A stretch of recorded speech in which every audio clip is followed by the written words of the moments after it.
Good evening, viewers, and welcome to Shamu's Equal Access Talk Show on Zonex TV. Tonight, we're discussing Brexit. The people of Britain voted for their country to exit the European Union in a historic referendum, which was done last week on Thursday, 23rd of June 2016. The outcome has prompted jubilant celebrations among the Eurosceptics around Europe and sent shockwaves through the global economy. David Cameron resigned as the Prime Minister of Britain, but he said that he will steer the ship steadily until they found a replacement. The pound fell to its lowest level since 1985, and now emergent steps are being taken to calm the economic turmoil. To discuss further, I'm joined in the studio by Mr. Lenmo Mtseura, a former business reporter with ZBC. Lenmo, good evening and welcome to the program.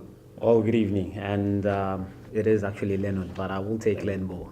Sorry about that, Lennon. No worries. Cool. Yes, let's proceed. What is Brexit?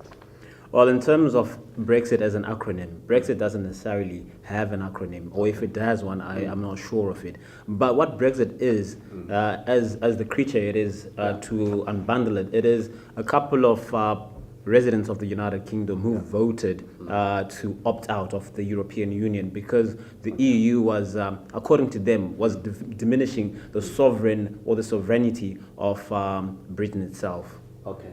And why did they decide to leave the European Union?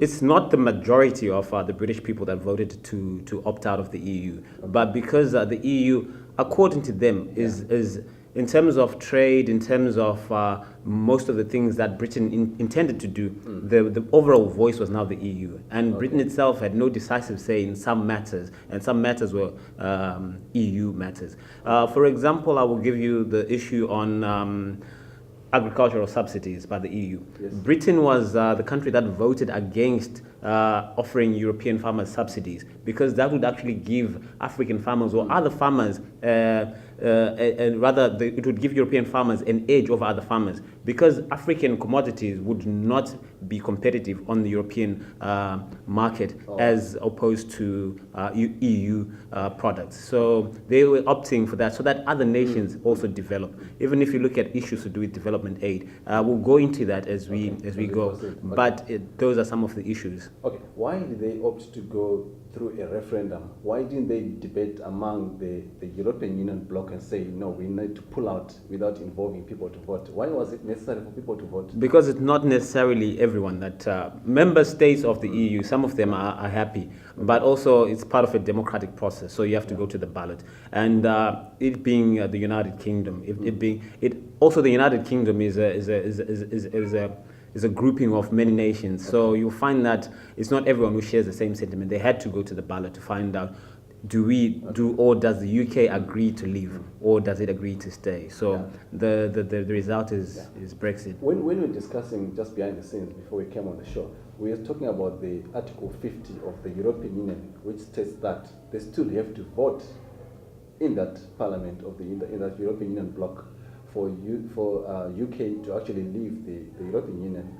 So where does now voting in and of the people and voting in of the European bloc come in? Because it might take years before it actually pulls out of the European Union. It's a long drawn process, but I don't think they'll take it all the way because the EU cannot actually force the United Kingdom to remain part of the EU, right? Because that would be autocratic, and this is a democratic body, so they are an example for us so that we learn from them. But they will not force it because if, as an individual, you no longer want to be a part of a certain institution, no one will force you to stay. So this is what the United Kingdom have done. They voiced out, and they're saying that we are leaving. So in essence, even if the EU does vote against Britain going out, they can't really force Britain to stay. Okay, true. What impact does it have on the whole of the European Union, Britain leaving the EU? Number one, it's volatility. The sterling was the strongest currency in terms of the EU, but also there's a lot of volatility because investor confidence in terms of the EU it also plunges because everyone wants to know why Britain has pulled out. So in terms of also trade agreements, Britain had trade agreements with a number of nations, but some of those were done under the EU. So everything is in turmoil right now. So there's a lot of there's no investor confidence per se in EU, and so people it's volatile. volatile at the moment. Okay, let's talk about Africa. What do we stand to? What impact does it have? Britain leaving EU, does it impact on Africa at all?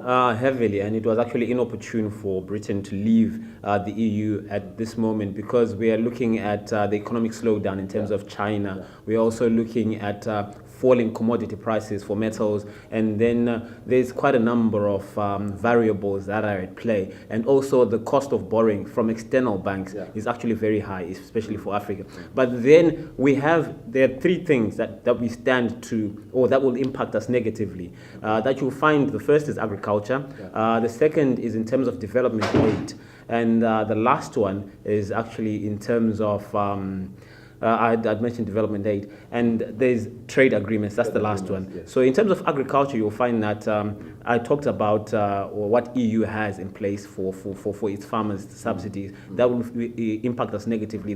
Britain was the country that was most vocal concerning those. And then in terms of development aid, when the United Kingdom, in 2005, when it became the president of the G8, it actually stated that they will increase development aid for for developing nations, and by 2010 it would get up to 50 billion per year.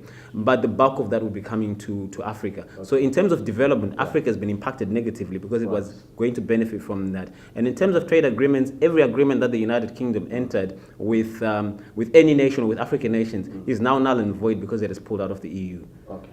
Another contentious issue in this EU, Britain leaving the EU, is that of immigration. I don't think that would be contentious because it had immigration laws. Yeah. And actually, if you remember a while back, there was the Commonwealth and versus the European Union in terms of immigration laws. So you'll find that people who were residing in the UK, who came from Commonwealth nations, like let's say Africans, like if you came from Zimbabwe and you stay in the UK, it was much harder for you. Even if you get married there, you are legally there. Yeah. If you have a wedding, to invite someone from Zimbabwe to come to the UK was actually very difficult. But you'd find someone from the EU would just cross willy-nilly. So some of those who the Brexiters are actually people from former Commonwealth states. Right. But so they think that it will have some play in terms of immigration, but I don't think that would change the immigration policies of the United Kingdom. Okay. And I don't think anything will affect adversely us. You think so? Because the reason why I'm asking that is because the EU, Britain itself was saying that there's a lot of immigrants coming from the EU that are taking their jobs and they are losing that kind of sovereignty you're talking about earlier. So don't you think in some way, somehow, that immigration is a contentious issue right now in UK?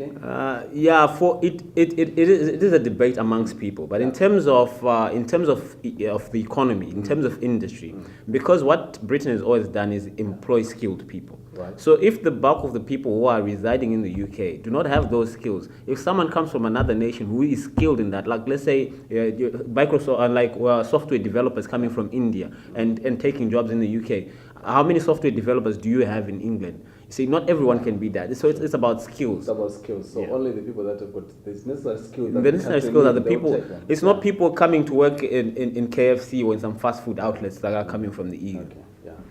Okay. Lennon, what now for investors who want to invest in the UK?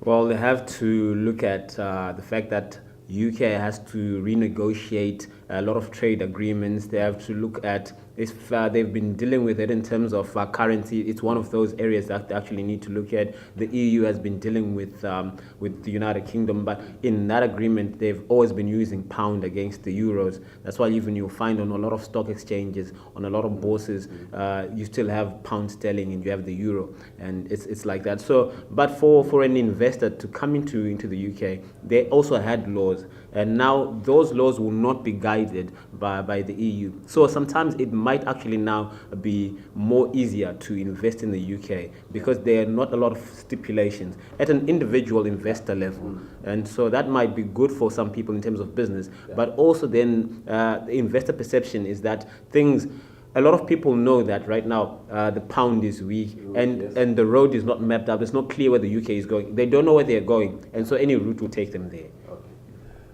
Thank you very much, Lennon, for coming to the It's program. A pleasure, Mr. Sharma. Thank you very much. Britain initially refused to join the European Union economy when it was formed in 1957. It became a member only in 1973, only to have a crisis of confidence that led to a similar exit referendum 2 years later. What now for Britain? The markets are still in check. They are not stable. That remains to be seen what's going to happen, whether Britain is going to pull out immediately from the EU through the agreement that they had, or Scotland is going to call for another referendum. It's anybody's guess. Thank you for watching Shamu's Equal Access Talk Show on Sondex TV. Have a good evening.